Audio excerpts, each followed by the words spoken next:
Shehbaz. I am a consultant psychologist and executive director of International Peace Leaders Association. Plus, also I'm the member of Women's Chamber of Commerce and Industry, Lahore. Today, we are going to talk about a very sensitive topic and issue. There is no psychological disorders or psychiatric disorders today, but we are going to talk about what people say. आज की video का slogan should be सबसे बड़ा रोग क्या कहेंगे लोग is a kind of slogan of my video today. So आज इस चीज़ पे बात करेंगे कि ये एक दिनों से मैं एक वर्ड्स सुन रही थी एंड बड़ी एक चीज़ सुन रही थी कि अगर मैं ऐसे करूँगा तो लोग क्या कहेंगे या मैं ऐसे करूँगी तो लोग क्या कहेंगे. एंड बहुत सारे ड्रामाज इस वर्ड्स के ऊपर बनते हैं, लोग क्या कहेंगे या ऐसी कोई चीज़ें बहुत सारी हम दिन में सुनते हैं. बेसिकली मुझे लगता है कि हम अपनी पूरी लाइफ ही इस चीज़ पे बेस करके चल रहे होते हैं कि व्हाट पीपल विल से. ठीक है, अगर मैंने सोशल नॉर्म्स को नहीं भी तोड़ा, if I am a good person, but अगर मैंने ये किया तो लोग क्या कहेंगे. सबसे पहले जो थॉट हमारे माइंड में आती है, सबसे पहले जो चीज़ हमारे माइंड में आती है वो ये होती है कि अगर मैंने ये किया तो क्या होगा. मतलब हमारी जो नेबरहुड है उसमें उनका बेटा इतना ये डॉक्टर है, उनकी बेटी इंजीनियर है, उनका बेटा ये है, उनकी बेटी वो है, तो अगर मैंने नहीं पढ़ा या मेरे कज़न्स में या मेरी सिबलिंग्स में ये ऐसे है वो वैसे है, अगर मैंने ऐसे नहीं किया तो व्हाट पीपल विल से. लोग कहेंगे कि जी तुम नालायक हो, या तुम प्रोग्रेस नहीं कर सकते, या बहन भाई पे नहीं गए, या तुम अपने माँ बाप पे नहीं गए.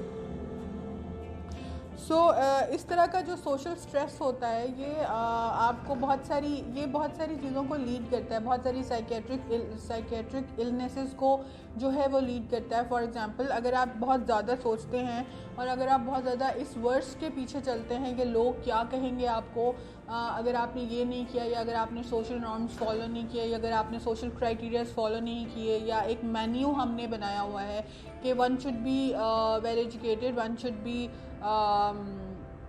अ डॉक्टर और इंजीनियर और समथिंग लाइक दैट, या इस तरह के जो कुछ डिफरेंट चीज़ें हैं उनके बारे में हम बहुत ज़्यादा परेशान रहते हैं. उसी की वजह से हम फिर आगे अपने बच्चों को परेशान करते हैं इन चीज़ों के बारे में. तो यही चीज़ पे आज डिस्कस करेंगे कि बेसिकली ये फिनोमेना है क्या, कौन है ये लोग और ये क्या कहेंगे, और हमें उनके कुछ कहने से हमें फ़र्क पड़ता है या नहीं फ़र्क पड़ता. तो बेसिकली आज इस माइंडसेट को डिस्कस करेंगे. आई होप आप लोगों में से बहुत सारे लोग इस वर्ड्स के ऊपर अपनी पूरी लाइफ गुजार रहे होंगे या प्लान करते होंगे बहुत सारी चीज़ें, क्योंकि 99% चीज़ें जो हैं हम इसी वर्ड्स के ऊपर प्लान करते हैं. इफ़ आई डू दैट तो व्हाट पीपल विल से, और if I not do that तो देन व्हाट विल पीपल से. तो इस चीज़ के ऊपर बात करेंगे. बेसिकली हमें ये बात समझने की ज़रूरत है कि ये फॉर एग्ज़ाम्पल मैं आपको एग्जांपल देती हूँ. जैसे अगर आप उर्दू लैंग्वेज बोलने वाले पर्सन हैं या आपकी नेशनलिटी पाकिस्तानी है और आपको कोई कोरियन बंदा आपके पास खड़े होकर वही अब्यूजिंग कर रहा है, वही गाली निकाल रहा है, जो कि आप अगर पंजाबी और उर्दू में आपको कोई निकाले तो आपको समझ आ जाएगी, लेकिन अगर वो कोरियन में वही चीज़ आपको बोल रहा है तो आपको समझ नहीं आएगी, वो आपके उस सर के ऊपर से गुजर जाएगी और आपके लिए कोई परेशानी का बाइस नहीं है वो चीज़. इसी तरह से अगर आपको कोई पंजाबी में या उर्दू में कोई इस तरह की कोई गाली निकालता है या कोई अब्यूज़ करता है या कोई ऐसी बात करता है जिससे आप डिस्टर्ब हो जाएं, जिससे आप को अनईज़ी फील हो, या जिससे आपकी फीलिंग्स एकदम से चेंज हो जाएं, तो वो आपको चीज़ ज़्यादा हर्टफुल लगेगी, वो आपको चीज़ ज़्यादा असर उसका होगा. तो बेसिकली ये कोई फिज़िकल ना तो आपको कोरियन के अब्यूज़ करने से जो है कोई पिंपल्स आ जाएंगे या कोई बीमारी हो जाएगी, इस तरह की चीज़ हो जाएगी, ना ही तो अगर हम गौर करें तो दूसरे बंदे को भी जो है अगर हमें कोई अब्यूज़ कर रहा है तो उससे भी कभी कोई फ़िज़िकल चेंजेस उसमें नहीं आती हैं. लेकिन सारी बात हमारे माइंड की होती है. तो it's all about your mind. Basically इसके पीछे फिनोमेना ये है कि हमारे जहन में हमने एक चीज़ को प्लान कर दिया हुआ होता है, या हमारे जहन में एक चीज़ को फीड कर दिया जाता है. ठीक है, कि हमें एक रोबोटिक लाइफ जीनी है. बहुत छोटी एज से हमें ये बताया जाता है. ये I am not basically blaming parents और एनीबडी. मैं सिर्फ एक सोसाइटी का एक जो सर्कल चलता है, एक जो साइकिल चलता है, जो लाइफ साइकिल हमारा चलता है अब इस वर्ड्स के सराउंडिंग में, जी कि लोग क्या कहेंगे अगर मैंने ये किया या वो नहीं किया. तो मैं सिर्फ आपको फिनोमेना जो है उस पर हम आज डिस्कशन कर रहे हैं कि बचपन से हमारे जहन में ये डाल दिया जाता है कि यू हैव टू, अगर फॉर एग्जांपल आपको ये बताया जाता है कि अगर आपको इंजीनियर बनना है तो इंजीनियर बनने के लिए आपको पहले एंट्रेंस एग्ज़ाम देना है, उसके बाद आपको इस अच्छी यूनिवर्सिटी में जाना है। अच्छी यूनिवर्सिटी में आपको इसलिए नहीं डाला जाता कि आपका नाम होगा या आपका जो है वो आप अच्छी प्रोग्रेस कर सकेंगे, बट इसलिए डाला जाता है क्योंकि अच्छी यूनिवर्सिटी में आपका जो रिज्यूम है उसको डेकोरेट करेगा। आपका अगर आप किसी अच्छी रिनाउंड यूनिवर्सिटी से पढ़ रहे हैं तो आपका जो रिज्यूम है उस पर एक डेकोरेशन हो जाएगी, एक बैज लग जाएगा कि this person is educated from there and there and there. That is why लोग इस चीज़ के पीछे नहीं भागते कि उनको प्रैक्टिकली क्या सिखाया जा रहा है, वो इस चीज़ के पीछे भागते हैं। मैंने बहुत सारे अच्छे डॉक्टर्स और प्रोफेसर्स और लोगों को या इंजीनियर्स को सुनते हुए देखते हुए लाइक ये चीज़ बात करते हुए सुना है कि मुझे ये शॉर्ट कोर्स इसलिए करना है, उस कंट्री से इसलिए करना है क्योंकि मेरी डिग्री में एक और जो है चीज़ ऐड हो जाएगी, तो नेम प्लेट के ऊपर डेकोरेशन हो जाएगा। मैंने बहुत सारे लोगों को ये सुना है। तो बेसिकली हम सिर्फ ऑन द होल जो एक चीज़ हमें जो बहुत शैलो एक चीज़ नज़र आ रही है, हम बहुत उस तरह से चीज़ों को व्यू करते हैं। दैट इज़ वाई हमें इस चीज़ में प्रॉब्लम होता है हमेशा कि हम फाइंड ही नहीं कर पाते बेसिकली कि हमारे अंदर क्या चल रहा है, मेरी अपनी चॉइसेस क्या हैं। बेसिकली हो सकता है आपके पेरेंट्स आपको कुछ बनाना चाहते हों और आप उनके कहने पे बन भी जाएं अकॉर्डिंग टू जो society, according to your family structure and according to your family profession. अगर आपके फादर डॉक्टर हैं या इंजीनियर हैं या बिज़नेस कर रहे हैं तो आप हो सकता है कि उनको फॉलो कर लें किसी तरह। लेकिन एक पॉइंट पे जाके जब आप फॉर एग्जांपल आप इंजीनियरिंग करना नहीं चाहते लेकिन आपसे करवाई जाती है बेसिकली, तो क्या होता है कि जब आप बहुत पैसा खर्च करके एक बहुत अच्छी रिनाउंड यूनिवर्सिटी से डॉक्टर बनते हैं, इंजीनियर बनते हैं, कोई भी चीज़ आप करते हैं, उसके बाद आप किसी मल्टीनेशनल कंपनी या किसी हॉस्पिटल में जाके बैठते हैं तो आपको वो जॉब सेटिस्फैक्शन नहीं होता। जॉब सेटिस्फैक्शन इसलिए नहीं होता बिकॉज आप वो चीज़ नहीं करना चाहते थे, लेकिन आपने इसलिए की क्योंकि लोग क्या कहेंगे कि यार इसका तो बाप डॉक्टर है, या साथ वाले शेख साहब का जो बेटा डॉक्टर है और साथ वाले जो मियाँ साहब हैं उनका तो बेटा डॉक्टर है या उनका तो बेटी इंजीनियर है और ये तो कुछ भी नहीं कर पाया, तो व्हाट विल पीपल से कि ये किस तरह के लोग हैं, कितना नालायक बच्चा है इनका, ये बहुत तरह। तो बेसिकली हम प्रैक्टिकली नहीं चीज़ों को देखते कि हमें चीज़ों को प्लान कैसे करना है, लेकिन हमें ये लोग प्लान करके देते हैं। हमें एक ट्रैक बना के दे दिया जाता है कि यार आपको ऐसे ऐसे ऐसे ऐसे करना है, then you can be a successful person. देखें आप एक सक्सेसफुल पर्सन हैं या नहीं हैं, लोग तब भी आपको बातें करेंगे बिकॉज लोगों का तो काम ही बोलना है ना, कुछ तो लोग कहेंगे, ठीक है। It's like that.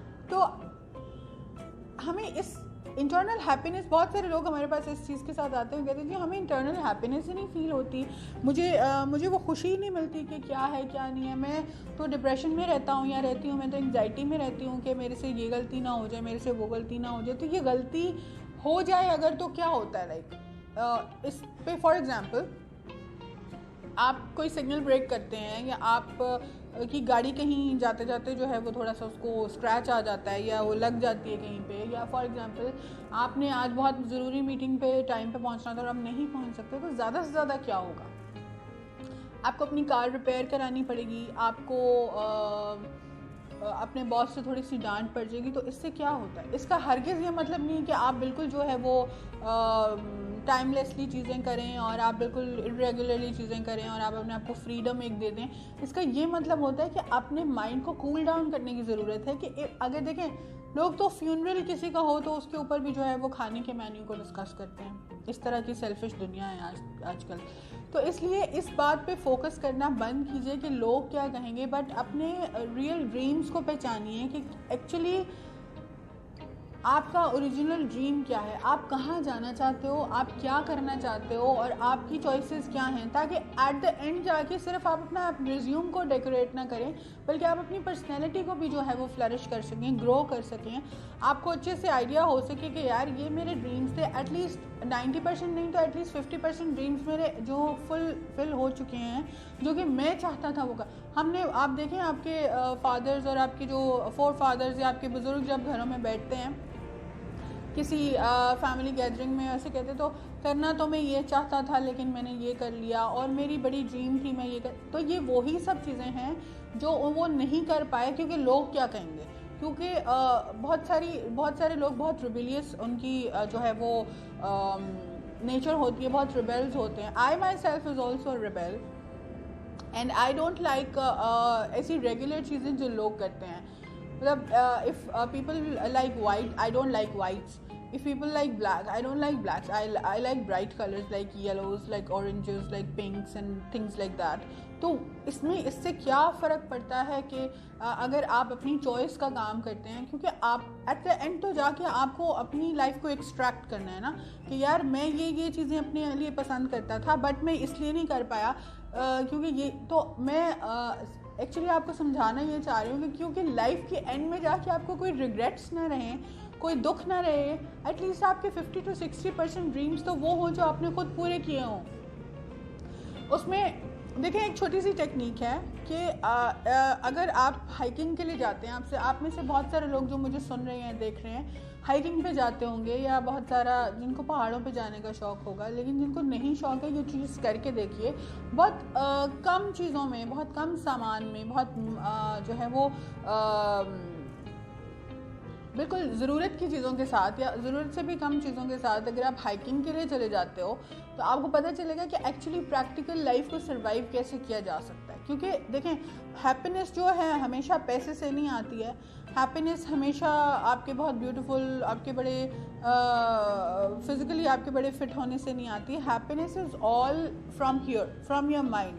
जैसे आप परेशानी ले लेते हैं किसी चीज़ की और आपके फेस पे वो दिख जाती है, इसी तरह हैप्पीनेस भी आपके फेस पे दिखती है जब आप उसको मेंटली फील कर सकते हो. जब आप उसको आप देखें, एक छोटी सी एग्जांपल है कि बहुत सारे ऐसे मिलेनियर्स हैं, बहुत सारे ऐसे लोग हैं जो 20-20 जो है वो करोड़ की जिनकी कंपनीज़ हैं और फैक्ट्रीज़ हैं, और जिनके पास गाड़ियाँ बहुत अच्छी ब्रांडेड कार्स हैं, जिनके जो वर्ल्ड वाइड फेमस जिनके ब्रांड्स हैं. लेकिन आपने उनको बैठे हुए सुना होगा कि यार ये चीज़ मैंने नहीं खानी क्योंकि डॉक्टर ने मुझे मना किया, ये चीज़ मैं नहीं खा सकता क्योंकि डॉक्टर ने मुझे मना किया है. तो देखें कि आप अगर पैसे से सारी हैप्पीनेस आती तो फिर वो हर वो चीज़ कर सकते जो उनको इवन डॉक्टर ने भी मना किया, तो फिर उनको डॉक्टर की ज़रूरत ही नहीं पड़ेगी कि if they have money, right.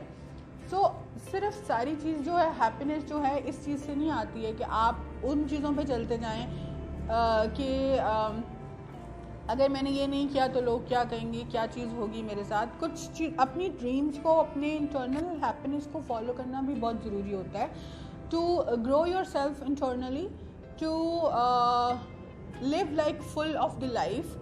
And एक कलरफुल लाइफ को जीने के लिए बहुत ज़रूरी है. ज़रूरी नहीं है कि आप रोबोटिक लाइफ जिएं, क्योंकि अगर आप किसी के कहने पे, किसी के अपने पेरेंट्स के कहने पे, या अपने किसी को फॉलो करके भी जो है, या फॉर द सेक ऑफ के लोग क्या कहेंगे, अगर आप इंजीनियर, डॉक्टर या कोई ऐसा प्रोफेशन ले भी लेते हो जो आपकी फैमिली शुरू से फॉलो करती आ रही है, तो लोग उस पर भी खुश नहीं होते. उसमें भी लोग गलती निकालते हैं, यार उसके भाई के तो इतने मार्क्स आए थे, तेरे कम आए, चल कोई बात नहीं, तो फिर भी डॉक्टर तो बन गया, तो फिर भी इंजीनियर तो बन गया. तो people are never happy. Try to make yourself happy, because ये ज़्यादा ज़रूरी है. क्योंकि वो लोग कभी नज़र नहीं आते जो कुछ कहते हैं. ये सिर्फ हमारे अंदर खौफ या डर होता है कि जिसकी वजह से हम अपने पर्सनल जो ड्रीम्स होते हैं, अपने सपनों को, अपने ख्वाबों को हम जो है दबा देते हैं, और हम अपनी फुल लाइफ जी नहीं सकते. क्योंकि लाइफ आपको सिर्फ एक दफ़ा ही मिलती है, ट्रायल नहीं मिलेगा, इसका कोई पैकेज नहीं होता, इसके कोई जीबीज़ नहीं होते, इसकी एक लिमिट है.